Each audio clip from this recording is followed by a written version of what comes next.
Welcome back to Using Rules in Math.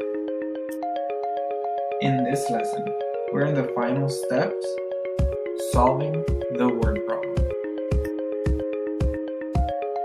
Up to now, we have identified the numbers, question, keywords, and labels. We know that because of our keyword each and our different labels, we are going to multiply.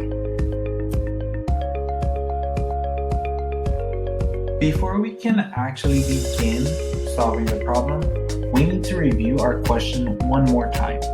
It's important to review the question because it helps students by having them double check their understanding of the problem they are being asked to solve.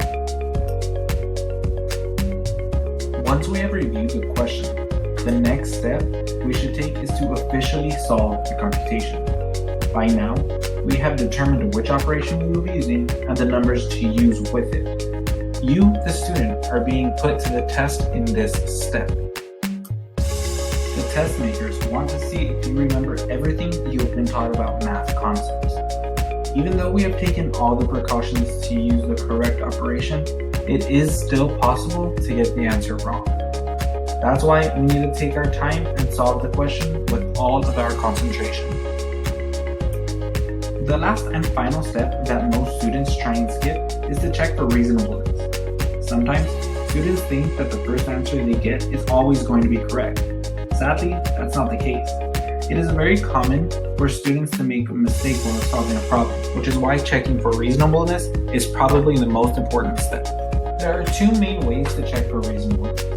The first option we can use to check for reasonableness would be to use estimation.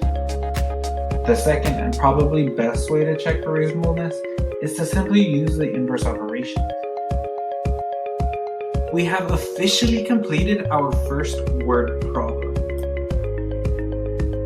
Remember, we should never skip any step because each step is here to help guide us to the correct answer choice.